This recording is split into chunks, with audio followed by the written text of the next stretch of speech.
कहते हैं मन ही मन बूझो, ये भी विचार कर रहे हैं कि मुझे भेज तो रहे हैं और उन्हें समझाने के लिए भेज रहे हैं। इसीलिए कभी विद्यालय का मुंह भी नहीं देखा होगा। वह सब निरक्षर होंगे, अशिक्षित गोपी होंगे, ग्वाल होंगे, गाय बछड़े चराने वाले। मेरे उस विशुद्ध वेदांत की टेढ़ी भाषा को वहां पर कौन समझेगा, कैसे समझाएंगे उन्हें? यही मन ही मन सोच रहे हैं। लक्षणा व्यंजना आदि कहते हैं, लक्षणा व्यंजना आदि के द्वारा तत्तमसे तत्व कौन समझेगा? परंतु भागवत भाव विद्या का पालन तो करनी ही पड़ेगी, भगवत्ता का पालन करना पड़ेगा। भगवान तुरंत अपने पीताम्बर चढ़ा दिया, मोर मुकुट पहना दिया। सांवले सलोने उद्धव पीताम्बर और मोर मुकुट में तो बिल्कुल कृष्ण कन्हैया जैसे लग रहे हैं। वाह उद्धव जी महाराज! आज प्रभु जिसको हमारे प्रभु जिसका श्रृंगार कर दे, क्या वो भी सौंदर्य नहीं लग सकता है? आज मेरे प्रभु उद्धव जी का श्रृंगार करते हैं और श्रृंगार करके उन्हें भेजते हैं। अपना आभूषण, अपना स्वरूप प्रदान करके उद्धव जी को भेज दिया। उद्धव जी चल पड़े। चलते चलते जब उनका रथ वृंदारण्य में प्रविष्ट हुआ, वृंदावन में पहुंचा, तो देख रहे हैं लाखों गायों के दौड़ने भागने से इतनी भयंकर धूल उड़ी जा रही है कि पूरा आकाश धूल से आच्छादित हो रहा है। धूल ही धूल दिखाई दे रहा है और उद्धव जी का रथ उस धूल में ढक गया। क्या हुआ? ढक गया। ढके होने के कारण कोई नहीं देख पा रहा है, किसी को पता नहीं चल रहा है कि उद्धव कब आ गए, कैसे आ गए।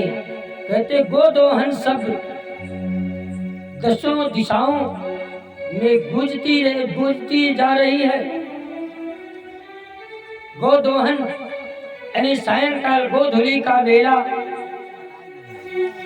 शाम का वक्त था। रथ को दरवाजे पर छोड़कर उद्धव जी जो ही नंद भवन में प्रवेश किया तो सांवला रूप, मोर पंख और पीताम्बर देख करके नंद बाबा तो पागल हो गए और दौड़ पड़े।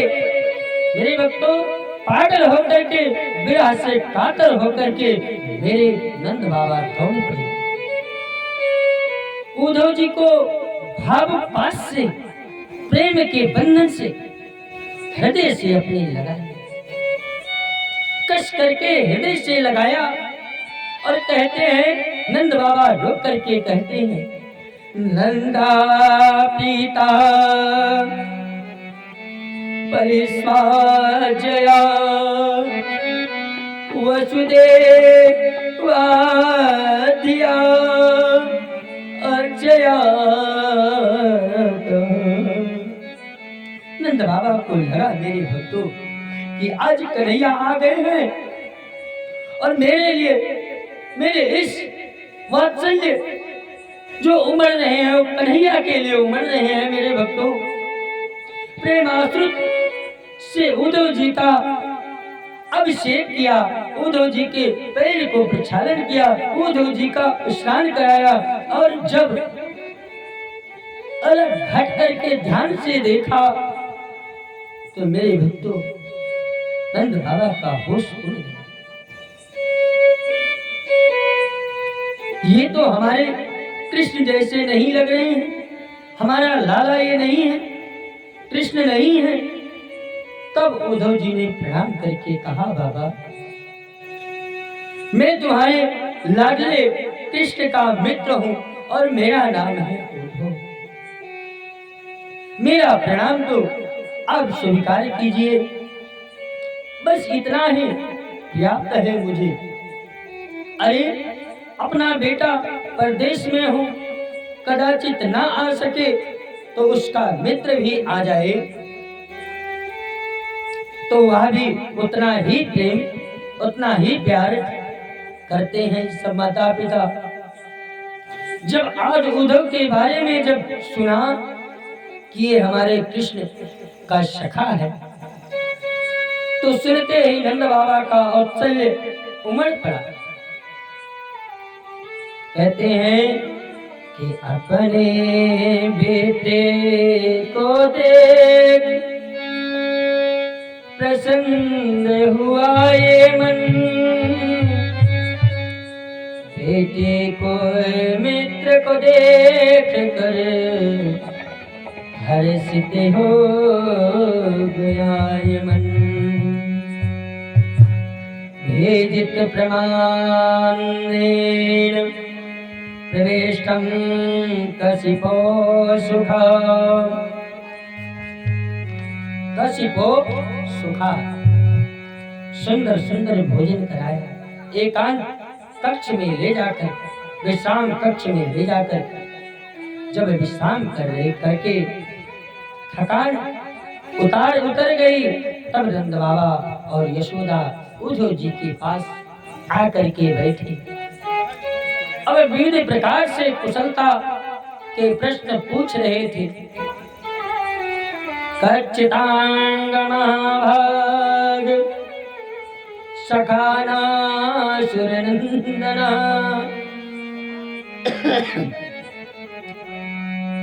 कच्चितांग महाभास सखाना सुरनंदना।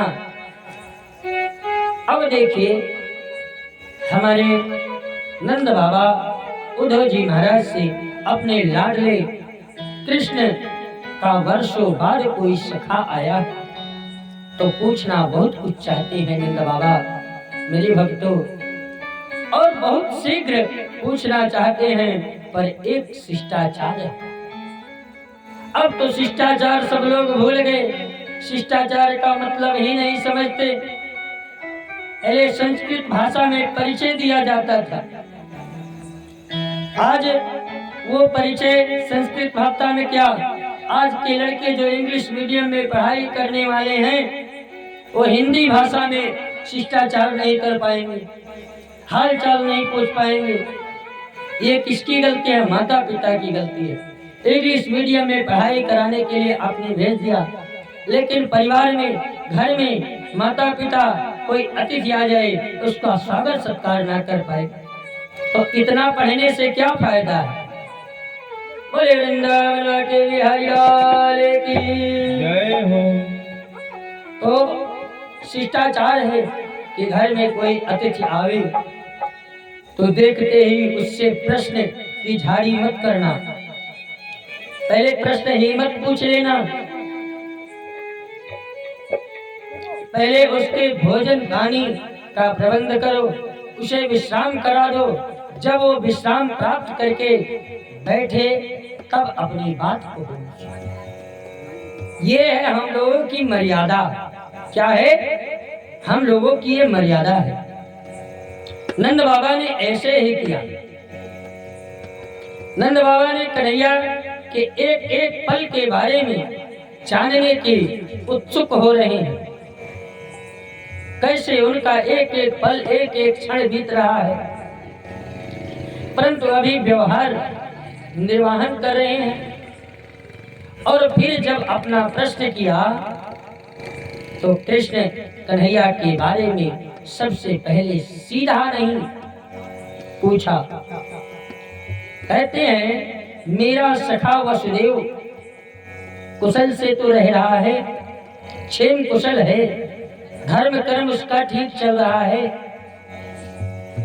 सारे यदुवंशी आनंद में हैं, क्योंकि सबका कलंक कंस था और जो कंस मर गया तो लोग तो कहते हैं कि मेरे कृष्ण ने ही कंस को मार दिया। अरे भैया उद्धव, मैं तो यही कहूंगा कि उसे किसी ने नहीं मारा, उसके पापों ने ही उसे मार दिया है। किसके? कंस ने। कंस को कन्हैया ने नहीं मारा, मेरे लाला ने नहीं मारा, उसका बाप उसे मार दिया। वह अपने ही पापों से मरा है, क्योंकि कहते हैं साधुनाम धर्मशीलानाम यदुनाम दृष्टिना सदा।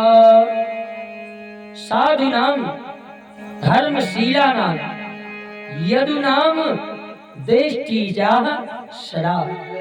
24 घंटे साधु संतों से, धर्मशील से द्वेष रखता था, धर्म कर्म नहीं करता था, उसी पाप ने उसे मार दिया है।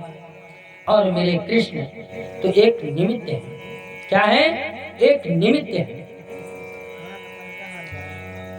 इधर उधर की सारी बातें कहने के बाद अब कृष्ण की कुशलता पूछते हैं, क्योंकि उद्धव जी के सन्मुख नंद बाबा जानते हैं कि मैंने सीधा चर्चा कृष्ण की, तो हो सकता है कि कृष्ण के स्मरण मात्र से ही मेरा कंठ अवरुद्ध हो जाए और मेरे ऐसी स्थिति बन जाए कि फिर अपनी ही शुद्ध बुद्ध ना भूल जाएं। अतः इधर उधर की सारी बातें जब औपचारिकता पूर्वक हो गई, तब अंत में श्री कृष्ण की चर्चा करते हैं। बाबा सुखदेव जी महाराज कैसे चर्चा करते हैं। आप स्मरते ना कृष्ण मातरम सुहृदा सखी गोपान व्रजम च आत्मनाथम गाओ वृंदावनम गिरी। वाह! कहते हैं अपि स्मरति नाम कृष्ण मातरम सुहृदा सखी गोपान व्रजम च आत्मनाथम गाओ वृंदावनम गिरिम। प्रिय उद्धव, अब ये बताओ, हमारा क्या, हमारा कृष्ण मथुरा में आनंद से तो है ना? उद्धव जी ने कहा, हाँ बाबा, एकदम आनंद से रह रहा है। वैसे तो ये प्रश्न करना ही व्यर्थ था, क्योंकि अब मथुरा में महलों में उसे गायें चराने के लिए थोड़े ही जाना पड़ता है। भाई मथुरा में पहुंच गए, महलों के बीच में गाय थोड़ी न चराने जाएंगे। अब वृंदा अरण्य की तरह इधर उधर भागना दौड़ना थोड़े ही पड़ता होगा। अब तो राजा रानी की तरह महलों में उसके खूब ठाट बाट होंगे, परंतु उन दिव्य भव्य भवन प्रसादों में उसे अपना वृंद आरण्य याद आता है कि नहीं? भाई जो आनंद में पहुंच जाता है उसको याद बहुत कम आता है। अपनी माता यशोदा का उसे याद आता है, स्मरण आता है या नहीं आता है? कभी उसे गोवर्धन गिरिराज की सुध आई, कभी यमुना का पुलकित उसे अपनी ओर आकृष्ट किया कि नहीं किया? जब वह वृंदावन आएगा तो तभी उसे दर्शन होगा, तभी उसे दर्शन होगा। तो कहते हैं तहे प्राय तत्कष्टाम सुनसम सुस्तमिते क्षणम। उसकी मंद मंद मुस्कान देखने के लिए ये नेत्र अत्यंत आतुर हो रहे हैं। एक बार तो हम सारे ब्रजवासी भयंकर धावा अग्नि की ज्वालाओं से घिर गए थे, पर जैसे ही हमने ज्वालाओं की पीड़ा से त्राहि त्राहि कर रहे थे, गोविंद को पुकारा तो उद्धव जी मेरे कन्हैया कृष्ण ने सारी अग्नि का पान करके और हम ब्रजवासियों की उन्होंने रक्षा की, अनेक प्रकार से मेरी रक्षा किया। भैया मैं आपको कितना वर्णन करूं। इस प्रकार से उद्धव जी महाराज नंद बाबा के कंठ इतना रुंध हो गया कि वाणी मौन हो गई। यशोदा तो कुछ बोलने नहीं पा रही हैं, सारा प्रश्न नंद बाबा ही पूछते जा रहे हैं। सुखदेव जी कहते हैं यशोदा वर्ण्यमानानि पुत्रस्य चरितानि च। यशोदा वर्ण्यमानानि पुत्रस्य चरितानि च। लाला की चर्चा सुनने मात्र से ही मैया का वात्सल्य उमड़ पड़ा, आंखों से प्रेम आंसू और अस्त्रों से दूध की धारा बहने लगी। मेरे भक्तों, दोनों की इस दिव्य वात्सल्य में स्थिति को देख करके उद्धव जैसे ज्ञानी का ज्ञान बहने लगा, ज्ञान ही उनका बहने लगा। उद्धव जी समझ नहीं पा रहे हैं मैं उद्देश्य कहां से प्रारंभ करूं, कैसे प्रारंभ करूं। इतना प्रेम इतना वात्सल्य देखते हैं और क्या कहूं, क्योंकि मैं जानता हूं कि ये जितने भी शास्त्र हैं, जितने भी प्रवचन हैं, उन सब का उद्देश्य एक ही है। गोविंद के मन लगे, गोविंद में मन लगे, गोविंद में प्रीति लगे। परंतु ये दोनों दंपत्ति तो भगवान के प्रेम में इतने डूबे हुए हैं कि अब मैं इन्हें कौन सा उद्देश्य दूं, कैसे उद्देश्य दूं। यदि मैं ये कहूं कि नहीं नहीं अपने कृष्ण को भूल जाओ तो ये बड़ा विपरीत होगा, ये उद्देश्य मेरा सही नहीं है। सारी दुनिया परमात्मा में मन लगाने का उद्देश्य देती है, तो ये इतना मन तो ये गोविंद में पहले ही लगा रखे हैं। मैं अब उस मन को हटा भी नहीं सकता हूं और हटाना उचित भी नहीं है। मेरे भक्तों, तो अब कौन सा उद्देश्य दिया जाए। उद्धव जी को प्रशंसा करने के अतिरिक्त और कोई उद्देश्य समझ में नहीं आया। केवल प्रशंसा कर रहे हैं, तो प्रशंसा करते करते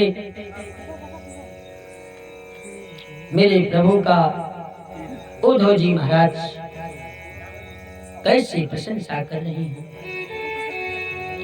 इवाशालज्ञतमानूनं दहिनाम्यहमधामनाद नारायणे अखिल गिरो यत कृतो मतिरीदृशि। कहते हैं धन्य है आप दोनों, आप मानव जीवन आपका सार्थक हो गया, जो अखिल जगत नियमक श्रीमन नारायण में आपकी इतनी अद्भुत रति है, इतनी अद्भुत भक्ति है। ऐसी रति मति गति सब गोविंद के ऊपर न्यौछावर है। बाबा पता है कृष्ण कौन है। बाबा एक बार जो कृष्ण का ध्यान कर ले और वही अंत काल में उनका नाम स्मरण कर ले तो संसार में दोबारा फिर उसे आना नहीं पड़ेगा। बोले वृंदावन के बिहारी लाल की आने की आवश्यकता नहीं। वह पार ब्रह्म है, कृष्ण ही तो पार ब्रह्म है। उन्होंने आपको लौटने का वचन दिया था तो अवश्य ही आएंगे। पर एक निवेदन है मैं करता हूँ, बाबा बुरा मत मानना। अरे तू जिस कृष्ण को तुम इतना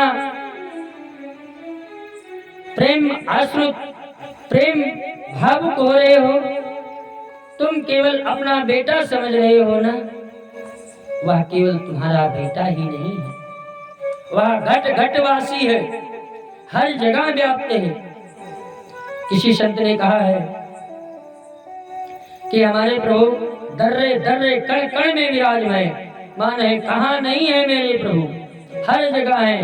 कहते हैं न माता न पिता तस्य न भार्या न सुता यदा, न माता न पिता तस्य न भार्या न सुता यदा, न तमियो न परिचापि न देहो जन्म एव च, न देहो जन्म एव च। वह निर्गुण निराकार निर्विशेषण निरूपाधिक निरूपम है, जैसे प्रत्येक लकड़ी में आग समाई है, ऐसे ही वह घट घट में समाया हुआ है। जिस लकड़ी का मंथन करने से